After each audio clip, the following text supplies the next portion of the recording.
প্রাণপ্রিয় বগুড়াবাসী, এই জন্য আমাদের সিদ্ধান্ত নিতে হবে আগামীর এই বাংলাদেশ আল্লাহর কোরআন দিয়ে রসুলের সুন্নাহ দিয়ে যারাই চালাতে চায় আমরা তাদের পক্ষে আছি এবং সামনে থাকবো। পারবো তো ইনশাআল্লাহ? দেড় দশক যেহেতু আমরা ভোট দিতে পারিনি, এই জালিমরা আমাদের ভোটাধিকার কেড়ে নিয়েছিল, হরণ করে নিয়েছিল। আল্লাহ যেহেতু সামনে ভোট দেবার পরিবেশ আমাদের ফিরিয়ে দিয়েছে, আমরা যেন অন্তত যোগ্য মানুষগুলিকে আমাদের আমানত নামক ভোট দিয়ে আগামীতে চেয়ারে বসাতে পারি। পারবো না ইনশাআল্লাহ? এখন আপনি যদি এই সুযোগ কাজে লাগাতে না পারেন, তাহলে কিন্তু আবার ওই দেড় দশকের জালিমদের মতো অবস্থা আবার এই দেশে শুরু হবে। ঠিক, এই জন্য ভোট প্রয়োগ করবার যেহেতু সুযোগ আল্লাহ নিজ হাতে দিয়েছে, এই জন্য আগামীতে আপনি যাকে তাকে আপনার ভোট দিতে পারেন না, আপনি তাকেই কেবলমাত্র ভোট দেবেন যে ভোট পাওয়ার হকদার। পারবেন তো ইনশাআল্লাহ? এই জন্য আমরা চেষ্টা করব, আমাদের কাজ হচ্ছে চেষ্টা করা, আর ওপর থেকে সেট আপ করবার কাজ কার যেন বলেন? আমরা যদি চেষ্টা করতে পারি আগামীর বাংলায় কোরআনের রাজ কায়েম অবশ্যই হবে ইনশাআল্লাহ। পারবো তো ইনশাআল্লাহ? আল্লাহ আমাকে সহ সকলকে যেন তৌফিক দান করে। দরুদ ও সালাম পড়ছি মানবতার মহান নবী মুহাম্মদ রাসূলুল্লাহর উপর, সবাই পড়ছি সাল্লাল্লাহু আলাইহি ওয়াসাল্লাম। আমি আপনাদের সামনে সূরা মাইদার ৭৪ নম্বর আয়াত পড়েছি। আমি কি ব্যাখ্যায় যাব না শেষ করে দেব? থাকবেন তো আপনারা? সবাই মিলে জবান খুলে পড়েন, আউযু বিল্লাহি মিনাশ শাইতানির রাজিম, বিসমিল্লাহির রহমানির রহিম, আফালা ইয়াতুবুনা ইলাল্লাহি ওয়া ইয়াস্তাগফিরুনা ওয়াল্লাহু গফুরুর রহিম। আল্লাহু আকবার। সূরা মাইদা কোন সূরা জানো? ৫ নম্বর সূরার ৭ নম্বর পারার ১৯ নম্বর পৃষ্ঠার ৭৪ নম্বর আয়াত পড়েছি। কি আছে আয়াতের ভেতরে? এখান থেকে স্বল্প সময় কিছু কথা শুনে এরপরে আখিরি মোনাজাত দিয়ে আমরা বাড়ি যাব ইনশাআল্লাহ। আল্লাহ পাক বলেন, আফালা ইয়াতুবুনা ইলাল্লাহ, ও বান্দা তোমরা কি আমার দিকে ফিরে আসবা না? ওয়া ইস্তাগফিরুনা, তোমরা কি আমার কাছে ক্ষমা চাইবা না? কে বলছেন? আপনি যতই অপরাধ করে থাকেন অসুবিধা নেই, আল্লাহ তাআলা নিজেই বলছেন বান্দা তোমরা কি আমার দিকে ফিরে আসবা না? ২ নম্বরে তোমরা কি আমার কাছে ক্ষমা চাইবা না? আপনি যদি ১ নম্বরে আল্লাহর দিকে ফিরতে পারেন, ২ নম্বরে আল্লাহর কাছে যদি ক্ষমা চাইতে পারেন, আমার আল্লাহ অবশ্যই আপনাকে মাফ করে দেবে। সুবহানাল্লাহ। আদি পিতা আদি মাতা হযরত আদম আর হাওয়ার দিকে তাকান, যখন আল্লাহ তাদেরকে জান্নাত থেকে বের করে দিলেন, একদিকে আদম আর একদিকে হাওয়া, দুজন দিদিকে যখন কান্নায় ভেঙে পড়ছিলেন, দীর্ঘদিন কান্না করতে করতে সব শেষে তারা ১ নম্বরে আল্লাহর দিকে ফিরে আসলেন, ২ নম্বরে ওরা ক্ষমা চাইলেন কার কাছে? বলেন বলেন। যখন এই তারা বললেন আল্লাহ তুমি যদি আমাদের মাফ না করো, ওয়াতারহামনা, তুমি যদি আমাদের উপরে দয়া না করো, লানাকুনান্না মিনাল খাসিরিন, আমরা ক্ষতিগ্রস্ত হয়ে যাব। হযরতে আদম আর হাওয়া একদিকে যখন আল্লাহর দিকে ফিরে আসলেন, ২ নম্বরে যখন তারা আল্লাহর কাছে ক্ষমা চাইলেন, আল্লাহ তাআলা তাদের অপরাধ আর রাখলেন না, সব অপরাধ আল্লাহ মাফ করে দিলেন। আমরা সেই আদম আর হাওয়ার সন্তান, আমরা অপরাধ করেছি, তাতে কি হয়েছে? আমরাও যদি ১ নম্বরে আল্লাহর দিকে ফিরতে পারি, ২ নম্বরে আমরা যদি আল্লাহর কাছে ক্ষমা চাইতে পারি, তিনি অবশ্যই আমাদের মাফ করে দেবে। এজন্য আল্লাহর দিকে ব্যাক করার দরকার আছে না নেই? কখন করবেন? মরে গেলে। কখন? এই কখন? এখন এই মুহূর্তে কারণ সব কিছুর ওয়ারেন্টি গ্যারান্টি থাকলেও মরণের কোনো ওয়ারেন্টি গ্যারান্টি আছে? বলেন বলেন, নাই। আজরাইল চতুর্দিকে ঘুরছে, আল্লাহ বলবে ধর, একটা সেকেন্ডও লাগবে না ধরতে। বলেন বলেন, শুধু আল্লাহ বলবে ধর, একটা সেকেন্ডও লাগবে না ধরতে। আপনি কি দেখতে পাচ্ছেন না কত মানুষ রাতের বেলা, ভালো মানুষ খেয়ে দিয়ে ঘুমিয়ে যায়, সকাল বেলা আর উঠতে পারে না। আপনি ওই মাহফিলে এসেছেন, এখান থেকে বাড়ি থেকে ঘুমানোর পরে আগামীকাল উঠতে পারবেন, এর কোনো গ্যারান্টি আছে? তাই বলি আমি, সব কিছুর ওয়ারেন্টি গ্যারান্টি থাকলেও মরণের কোনো ওয়ারেন্টি গ্যারান্টি নেই। এই জন্য আপনাকে আমি বলছি এখনো সময় আছে, ফিরে আসেন। ও যদি আজরাইল চলে আসে আর ফেরার সুযোগ পাবেন না। যা করেছেন অসুবিধা নেই। আপনি যদি আপনার অপরাধকে পাহাড় পর্বতের সমান করে ফেলেন, আমার আল্লাহর ক্ষমা কিন্তু তার নিচে না তার ওপরে। আল্লাহর ক্ষমা নিচে না ওপরে? আবারও বলছে, আপনার অপরাধ যদি পাহাড় পর্বতের সমান হয়, আল্লাহর ক্ষমা কিন্তু তার নিচে না তার ওপরে। আপনি আমি অপরাধ করতে ভালোবাসি, আর ক্ষমা করতে ভালোবাসে কে? অপরাধ করা আপনার আমার কাজ, আর ক্ষমা করা কার কাজ? রাতের 1/3 আল্লাহ তাআলা প্রথম আসমানে নিচেই নেমে আসেন, আর আল্লাহ কথা বলতে থাকেন, কারা আছো আমার বান্দা বান্দিগণের ভেতরে? তোমরা কি আমার দিকে ফিরে আসবা না? তোমরা কি আমার কাছে ক্ষমা চাইবা না? তোমরা যদি আমার কাছে ফিরতে পারো, আমার কাছে ক্ষমা চাইতে পারো, আমি আল্লাহ বলছি তোমাদের আমি মাফ করে দেব। সুবহানাল্লাহ। 99 ভাগ মহব্বত আল্লাহর হাতে। কত ভাগ? 99। আর 1 ভাগ মহব্বত তামাম সৃষ্টিকুলের উপরে। যার কিছু ছিটাফোঁটা আমরা মানুষ পেয়েছি। দেখেন তো, মায়ের কিছু হলে সন্তান ঠিক থাকতে পারে, আবার সন্তানের কিছু হলে মা ঠিক থাকতে পারে? বলেন না। সামান্য একটু ছিটাফোঁটা মহব্বত আপনার আমার মাঝে থাকার কারণে যদি এই হয় যে আল্লাহর হাতে 99 ভাগ মহব্বত, ওই আল্লাহ তো মায়ের সে, বাবার সে, দুনিয়ার মানুষের সে আমাদের কম ভালোবাসে? হ্যাঁ হ্যাঁ, এই সবচেয়ে বেশি ভালোবাসে কে? তিনি বারবার আপনার দিকে তাকিয়ে আছেন, আমার বান্দা কখন কোন সময় আমার দিকে ব্যাক করবে। এই জন্য আমাদের আল্লাহর দিকে ব্যাক করার দরকার আছে না নেই?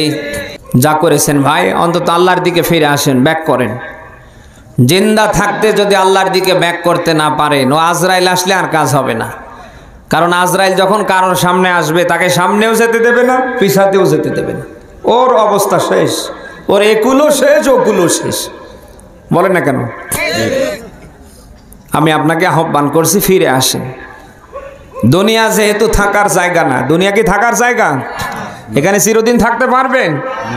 আপনি যতই চেষ্টা করেন, আল্লাহ আপনাকে রাখবেন। আপনার ডাউল চাউল আছে যতক্ষণ, আপনি দুনিয়ায় থাকতে পারবেন ততক্ষণ। ডাউল চাউল শেষ, আপনারও শেষ।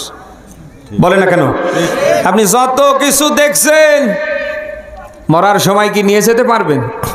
আপনার আমার জন্যে মরার সময় ওই 3.5 হাতের মাটি আর ওই 3 টুকরো সাদা কাপড়, এর বেশি আছে? বলেন। শেষ সম্বল 3 টুকরো সাদা কাপড়, আর সর্বশেষ জায়গা এই মাটির ভেতরে 3.5 হাত জায়গা। এর চেয়ে বেশি কিছু আছে? এই যদি শেষ সম্বল হয়, শেষ জায়গার অবস্থা হয়, আপনি কিসের ধান্দায় কি করছেন? আপনি ঠিক মতো নামাজটা পর্যন্ত পড়েন না, আপনি বলে সময়ই পান না। আবার অনেক মানুষ আছে জুমাও পড়ে না। নামাজের কথা বললে, হুজুর নামাজ না পড়লে কি হবে? ইমান পাকা।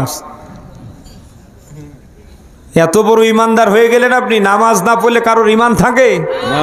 বলেন না।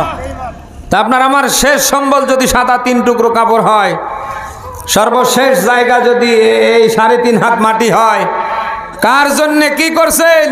কিসের জন্য কি করছেন? বলেন। আপনি যা করছেন এর হিসাব তো আপনার স্ত্রী দেবে, আপনার ছেলে মেয়ে দেবে, আপনার নেতা খাতা দেবে। আপনার হিসাব আপনাকে দেয়া লাগবে না? আপনি যা করছেন কি মনে করছেন সব বাদ পড়ে যাবে নাকি? সব ধরা পড়ছে না? বলেন না কেন? একজন মানুষের জন্য আল্লাহ 25 জন ফেরেশতা নিয়োগ দিয়েছে। কতজন? খেলা করার জন্য আল্লাহ দেয়নি, প্রত্যেকটা ফেরেশতাকে আল্লাহ একটা করে দায়িত্ব বুঝিয়ে দিয়েছে। এই যে হাতটা কখনো উঠাচ্ছি নামাচ্ছি, এই হাতটা নড়াচড়া করবার পেছনে ফেরেশতাদের হাত আছে। চোখ দিয়ে আমি দেখতে পাচ্ছি, এই যে চোখের লাইটগুলি সরবরাহ করবার পেছনে ফেরেশতারা আছে না নেই? এই যে কথা বের হচ্ছে, বিজ্ঞান তথ্য দিয়েছে 27টা স্তর অতিক্রম করার পরে একটা কথা বের হয়। এ কথা এমনি বের হয় না, ধাক্কা দিয়ে ফেরেশতারা বের করে দেয়। কথা শুনতেছেন? এরকম 19 জন ফেরেশতার ভেতরে 2 জন ফেরেশতাকে আল্লাহ লেখার দায়িত্ব দিয়েছে। কিরামান কাতিবিনা ইয়ালামুনা মা তাফআলুন। বলেন আল্লাহু আকবার। আল্লাহু আকবার। 2 জন ফেরেশতাকে আল্লাহ লেখার দায়িত্ব দিয়েছে। সম্মানিত 2 জন ফেরেশতা, আপনি কোথায় কি করেন তারা বাদ রাখে না, সব লিখে ফেলে। দিনে যেটা করেন ওটাও লিখে ফেলে, রাতের বেলা ঘর অন্ধকার করে যেটা করে ফেলেন ওটাও তারা লিখে ফেলে। একটাও বাদ যাচ্ছে না, সব তারা এইরকম করে নোট করে ফেলছে। কিয়ামতের ময়দান যেদিন কায়েম হবে, ওই দিন মহান আল্লাহ আপনার সামনে হাজির করবে। আপনি দেখা মাত্রই ওই দিন পাগলের মতো হয়ে যাবেন। কি দেখছি গো? ছোট গোনা যেটা ওটাও তো দেখছি, বড় যেটা ওটাও দেখছি, অন্ধকারে যেটা করেছি ওটাও দেখছি, প্রকাশ্যে যেটা করেছি ওটাও দেখছি। একই আপনি বাঁচার জন্য আপ্রাণ চেষ্টা করবেন, আল্লাহ আমাকে অন্তত আর একটা বার সুযোগ দেয়া হোক, এবার দুনিয়ায় যাবার পরে এই কাজগুলি অন্তত আর করব না। আল্লাহ দেবে? বলেন বারংবার আপনি বলবেন ফায়াকুলা রাব্বি লাউলা আখারতানি ইলা আজালিন করিব। আপনি বারংবার বলবেন আল্লাহ আমার আর একটা বার ফেরানো হোক, আর একটা বার অবকাশ দেয়া হোক, আর একটা বার আমাকে সুযোগ দেয়া হোক, এবার দুনিয়ায় যাবার পরে আমি ভালো হয়ে যাব। আল্লাহ দেবে নাকি না? কি করছেন ভাই? একটু ঠান্ডা মাথায় চিন্তা ভাবনা করে করেন। আপনি আইসেন একা, যাবেন একা, আসার বেলায় কিছু আনতে পারেননি, যাবার বেলায়ও যাবেন খালি হাতে, কিছুই নিয়ে যেতে পারবেন না। ঠিক। আপনার হিসাব আবারও বলছি, আপনার স্ত্রী দেবে না, সন্তান সন্ততি দেবে না, আপনার হিসাব কোনো আপনার নেতা খেতা দেবে না, আপনার হিসাব আপনাকেই দেয়া লাগবে। আর ওই দিন আল্লাহর আদালতে দাঁড়িয়ে যদি হিসাব দিতে ধরা খান, আপনার বাঁচার উপায় আছে? বলেন। সামান্য সিজনারি একটু ঠান্ডা সহ্য করতে পারেন না, সামান্য সিজনারি একটু গরম আপনি সহ্য করতে পারেন না, মরার পরে জাহান্নামের আগুন আল্লাহ জ্বালাবে মানুষ আর পাথর দিয়ে।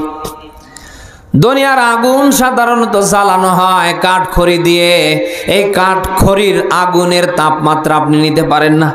অথচ আখিরাতে জাহান্নামের আগুন আল্লাহ জ্বালাবে মানুষ আর পাথর দিয়ে। দুনিয়ার আগুনের তুলনায় জাহান্নামের আগুনের তাপমাত্রা হবে 69 গুণ বেশি। কত গুণ? আরো জোরে বলেন।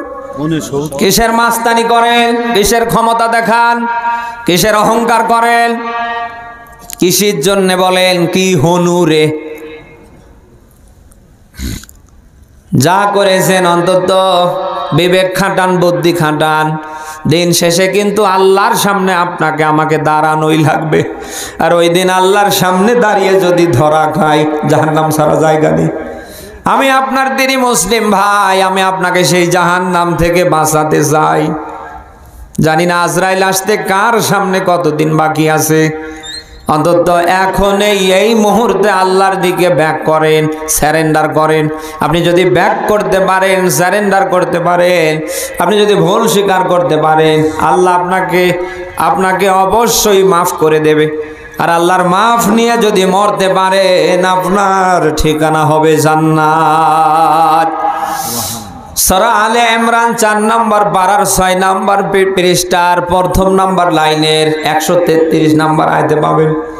আল্লাহ নিজেই এখানে যেন আহ্বান করছে, ওয়াসাদিউ ইলা মাগফিরাতিম মির রাব্বিকুম ওয়া জান্নাতিন আরদুহাস সামাওয়াতু ওয়াল আরদ উইদ্দাতু লিল মুত্তাকিন।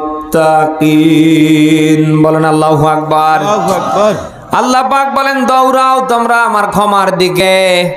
তোমরা যদি আমার ক্ষমা নিয়ে মরতে পারো, চিরন্তন জান্নাতের মালিক আমি আল্লাহ বানিয়ে দেব। আর আমার জান্নাতের বিশালতা হলো জমিন আর আসমান। সেই আল্লাহর জান্নাতে যেতে গেলে আল্লাহর ক্ষমার দরকার আছে না নেই? আছে। এই জন্য আমরা সব সময় আল্লাহর কাছে ক্ষমা চেয়ে নিব যে আল্লাহ তুমি আমাকে মাফ করো, আমাকে ক্ষমা করো। তুমি মাফ করাকে পছন্দ করো, ক্ষমা করাকে পছন্দ করো। আমরা পারবো তো ইনশাল্লাহ? ইনশাআল্লাহ। সেই সাথে আমরা জাহান্নাম থেকে বাঁচার জন্যে আমরা বেশি বেশি করে ভালো কাজ করার চেষ্টা করি। যেহেতু পবিত্র মাহে রমাদান মাস সামনে, আর মাত্র কয়েকটা দিন বাকি আছে, আমরা আগাম রমাদানের প্রস্তুতি নেওয়া শুরু করি। পারবো না ইনশাল্লাহ? ইনশাআল্লাহ। বিশ্বনবী সাল্লাল্লাহু আলাইহি সাল্লাম রমাদানের প্রস্তুতি রজব থেকেই শুরু করতেন। যেহেতু আমরা দেখতে দেখতে রজব পেরিয়ে শাবানও একেবারে শেষের দিকে চলে এসেছি, আর মাত্র কয়েকদিন সামনে বাকি, আমরা সেই রমাদানকে সামনে রেখে আগাম প্রস্তুতি নিতে পারি না? ইনশাআল্লাহ। রমাদান মাস এটা রহমত, বরকত, মাগফিরাত, নাজাতের মাস। এমন একটা মাস যে মাসে নফল হবে ফরজের মতো, আর এক একটা ফরজ হয়ে যাবে 70টা ফরজের মতো। সুবহানাল্লাহ বলতে পারেন না? সুবহানাল্লাহ। আমরা চেষ্টা করব প্রত্যেকে যেন বেশি বেশি করে মাহে রমাদানে আমরা আমল করতে পারি এবং রোজাগুলি যেন রাখতে পারি। পারবো তো ইনশাআল্লাহ? রমাদানের একটা রোজার দাম কত? সারা জীবন একাধারে রোজা রাখলেও রমাদানের একটা রোজার দাম হবে না। সুবহানাল্লাহ বলতে পারেন না? সুবহানাল্লাহ। যারা সুস্থ থাকবেন অবশ্যই রোজা রাখবেন, আর আল্লাহর কাছে দোয়া করবেন, আল্লাহ আমি যেন মাহে রমাদানকে পাবার পরে আমি যেন রমাদানের রোজাগুলি রাখতে পারি। পারবেন তো ইনশাআল্লাহ? এবং পাশাপাশি পরিবারের দিকে খেয়াল রাখবেন। আপনার স্ত্রী, আপনার সন্তান সন্ততি এরাও যেন আল্লাহর দিকে ব্যাক করতে পারে, ওরাও যেন পরিবার থেকে ভালো ভালো কাজ শুরু করতে পারে। পারবেন না ইনশাআল্লাহ? ইনশাআল্লাহ। আপনি কিন্তু আপনার পরিবারের দায়িত্বশীল। আপনার পরিবার সম্পর্কে কিয়ামতে কিন্তু আপনাকেই ধরবে, আমাকে ধরবে না। আমার পরিবার সম্পর্কে আপনাকে ধরবে না, আমাকে ধরবে। আমার স্ত্রীর ব্যাপারে, ছেলের ব্যাপারে, মেয়ের ব্যাপারে ধরবে কে? আরও জোরে বলেন। এই জন্য স্ত্রী যেন ইসলামের ফরজ বিধানগুলি মানতে পারে, সে যেন 5 ওয়াক্ত নামাজ পড়তে পারে, রমজানের রোজার পাশাপাশি সে যেন অন্তত ইসলামের ফরজ বিধান পর্দা করতে পারে। এদিকে আমাদের খেয়াল রাখার দরকার আছে না নেই? আমি জানি পুরুষের তুলনায় মা বোনরা অনেক এসেছে। মা বোনরা যারা এসেছেন আপনারা কালকে থেকে ভালো ভালো কাজ করবেন। বিশেষ করে 5 ওয়াক্ত নামাজের পাশাপাশি পর্দাকে মূল্যায়ন করবেন। ঘর থেকে যখনই বের হবেন আপনারা অন্তত কালা একটা বোরকা পরে বের হবেন। কারণ যে মা যত বেশি পর্দায় থাকবে তার পেট থেকে তত ভালো সন্তান আল্লাহ বের করে দেবে। মা বোন যারা এসেছেন নিজেরা পর্দা করবেন। কন্যা সন্তান যদি আল্লাহ দিয়ে থাকে তাদেরকেও পর্দা করাবেন। তাহলে আপনি আশা করতে পারেন আপনার এই কন্যা সন্তানের পেট থেকে আল্লামা সাইদি রাহিমাহুল্লাহর মতো, মিজানুর রহমান আজহারের মতো, আমির হামজার মতো যুগশ্রেষ্ঠ আলেমের জন্ম হবে। আর যদি ওই নষ্টা ওই মমতাজ মার্কা মহিলার মতো, পরিমণির মতো আপনার মেয়েকে আপনি ছেড়ে দেন, যা পারিস করগা, লা ইলাহা ইল্লাল্লাহ, ওর পেট থেকে ডিপ জল ছাড়া আর কিছু আসবে না। এই জন্য যুবকরা যারা এখানে আছেন, যারা বিয়ে করেননি, আপনাদের অনুরোধ করে বলছি অন্তত বিয়ে করার সময় দেখবেন মেয়েটা পর্দায় থাকে কিনা, এও দেখবেন মেয়ের মা পর্দা করে কিনা। বলেন না কেন? 3 নম্বরে এটাও দেখবেন যে আপনার হব শাশুড়ির সম্পর্ক শ্বশুরের সাথে ভালো কিনা। কারণ এই দেশে 100-র ভেতরে 98টা মা বোনের সম্পর্ক স্বামীর সাথে ভালো নেই। বলেন না কেন? পোশাক আশাকে দেখলে মনে হচ্ছে রাবেয়া বসরি জান্নাত থেকে পালিয়ে এসেছে। ঘরের অবস্থা জানেন? আর একটু মিলান, একটু তদন্ত চালান, দেখবেন স্বামী আর স্ত্রীর মাঝে সাপ আর বিজির সম্পর্ক। বলে না কেন? না, এ বগুড়ায় নেই। মা বোন যারা এসেছেন আপনাদের বলছি, যতই নামাজ পড়েন, রোজা রাখেন, যতই কালা বোরকা পরেন, স্বামীর সাথে যদি সুসম্পর্ক করতে না পারেন, আপনার নামাজে, রোজায়, কালা বোরকায় কোনো লাভ হবে না। বলেন না কেন? আশা করছি আপনি আপনার স্বামীর সাথে সুসম্পর্ক রাখবেন। তিরমিজির 1159 নম্বর হাদিস, নবীজি বলেন, কোন স্ত্রী যদি তার স্বামীকে খুশি রেখে, কি রেখে, খুশি রেখে, রাজি রেখে মারা যেতে পারে, মহান আল্লাহ তাআলা তাকে অবশ্যই জান্নাত দান করবে। সুবহানাল্লাহ। কি বুঝলেন এখানে বলেন? অথচ আজ 100-র ভেতরে 98 জন মা বোনের ভেতরে আপনি এটা পাবেন না। এখানে যদি হাত তুলতে বলি কারা স্বামী আছেন, অনেকে হাত উঠাবে। যদি বলি যে আপনি কি আপনার স্ত্রীর উপরে খুশি আছেন, তখনই হাত নেমে ফেলবে, ওই কিসের খুশি, আমি কি বানিয়ে বলছি? মা বোনরা যারা এসেছেন, স্বামীকে খুশি রাখবেন। আপনার কোনো আচরণে যেন স্বামী কষ্ট না পায়। আজ এই দেশের মা বোনরা যদি জানতো স্বামীর দাম কত, স্বামীকে কষ্ট দেয় তো দূরের কথা, স্বামীর জন্য কলিজাটা পর্যন্ত ছিঁড়ে হাতে নিয়ে অপেক্ষা করত। নবীজি বলেন, আল্লাহ তাআলা তাকে বাদ দিয়ে এ পৃথিবীতে যদি কাউকে সেজদা দানের অনুমতি দিত, আমি তামাম পৃথিবীর নারীদের বলতাম, সবাই স্বামীর পায়ে সেজদা করো। সুবহানাল্লাহ বলতে পারেন না? সুবহানাল্লাহ। অথচ আজ আমার দেশের মা বোনরা স্বামীকে মানতে চায় না, অনেকে দামে দিতে চায় না। স্বামী একটা জিনিস পছন্দ করে নিয়ে আসলে ওর কাছে ওটা কিছুই মনে হয় না। ঠিক। মা বোন যারা এসেছেন, এটা কখনো করবেন না।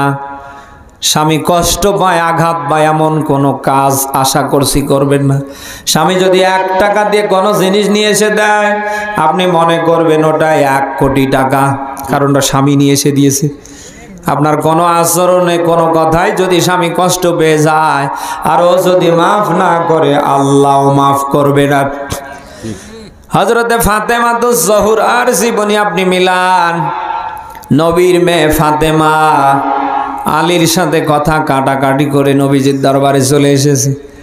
বিশ্বনবী ফাতেমার মুখ দেখার পরে বুঝতে পারলেন আলীর সাথে কিছু একটা হয়েছে বা হচ্ছে। নবীজি ডাক দিয়ে বললেন, ফাতেমা সত্যি করে বলো কি হয়েছে আমার জামাতা আলীর সাথে। ফাতেমা যেন কোনো কথা বলে না। বিশ্বনবী বুঝতে পারলেন ফাতেমা যেহেতু জবান খুলছে না, তার মানে কিছু একটা হয়েছে। নীরবতা ইসলামের সম্মতির লক্ষণ। কিসের লক্ষণ? বিশ্বনবী ডাক দিয়ে বললেন, ফাতেমা আর 1 সেকেন্ড এখানে বিলম্ব করবা না, তাড়াতাড়ি আলীর কাছে চলে যা। আমার জামাতা যদি তোরে মাফ করে দেয়, আল্লাহ মাফ করে দেবে, আর আমার জামাতা আলী যদি তোরে ক্ষমা না করে, আল্লাহ করবে না। ফাতেমা যেন দৌড়ানি দিচ্ছে। নবীজি ডাক দিলেন, ফাতেমা দাঁড়াও, এ কথাও শুনে রাখো, আমি তোমার বাবা বিশ্ব নবী বলছি, আমার জামাতা আলীর নিকটবর্তী হবার আগে মাঝপথে যদি পরে তোমার মরণ হয়, আমি তোমার বাবা বিশ্ব নবী তোমার জানাজায় যাব না। মা বোন যারা এসেছেন, বিশ্ব নবী তার কলিজার টুকরো কন্যা ফাতেমাকে কি বার্তা দিয়েছেন, আর আপনি কি করছেন? আজ স্বামীর সাথে কিছু একটা হলে লাভ দিয়ে বাবার বাড়ি চলে যান, একেবারে কোর্ট কাছারি করে মোসলেকায় স্বাক্ষর দিয়ে আপনারে নিয়ে আসতে হয়। কেন করেন বলেন তো? সামান্য কিছু হলেই জবান বন্ধ করে রাখেন, কথা বলতে চান না, মুখের দিকে তাকালে মনে হচ্ছে ভূতে ধরেছে। ঠিক। কেন করেন বলেন তো? বলেন। কোন নবী, কোন রসুলের স্ত্রীদের জীবনে আপনি এমনটা পাবেন না। প্রত্যেকটা নবী এবং রসুলের স্ত্রীরা তাদের স্বামীর সাথে কথা বলতেন, তারা হাসি মুখে, কথা বলার আগেই তারা মুস্কি মুস্কি হাসতেন। সুবহানাল্লাহ বলতে পারেন না? তাদের মুখের দিকে তাকালে ওদের যত কষ্ট সব লাঘব হয়ে যেত। আর আপনাদের মুখের দিকে তাকা যায় না, তাকালেই আরো জ্বালা বাড়ে। আপনি স্বামী বেচারা মাঠ থেকে ঘাট থেকে আসবেন এক মন মেজাজ নিয়ে, বাড়িতে দুপুর বেলা ঢোকার পরে ওদের মুখের দিকে তাকালে আপনার আরো জ্বালা বেড়ে যায়। ঠিক। কিসের ঘরের বউয়ের দিকে তাকালে জ্বালা কমে যাবে, মনে প্রশান্তি আসবে।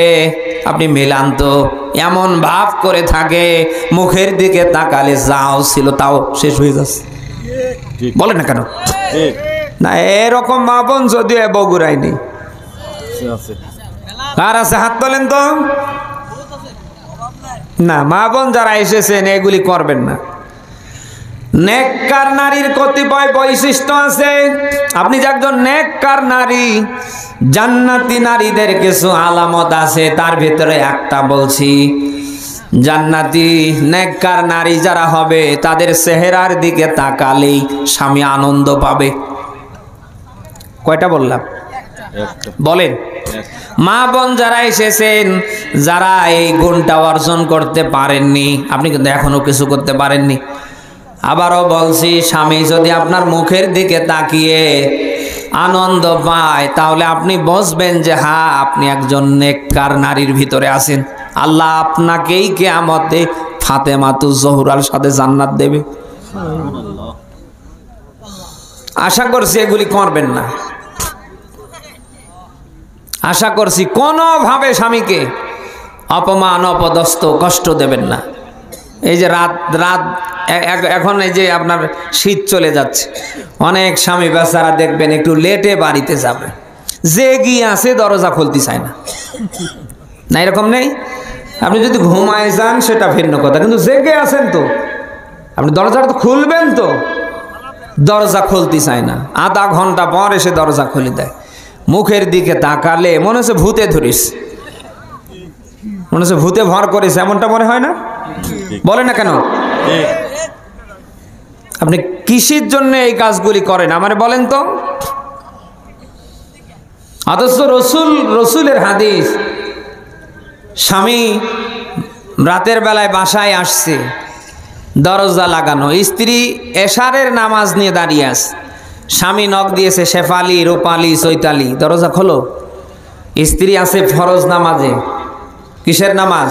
ফরজ নামাজ। এশারের ফরজ নামাজে। এবার স্ত্রীর কাজ হবে তাড়াতাড়ি নামাজটা সংক্ষেপ করে দরজা খুলে স্বামীকে ভিতরে নেয়া।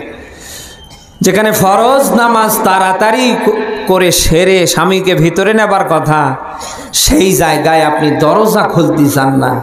আপনার সে হতভাগা কপাল পোড়া নারী আর কে আছে আমারে বলেন, বলেন, বলেন।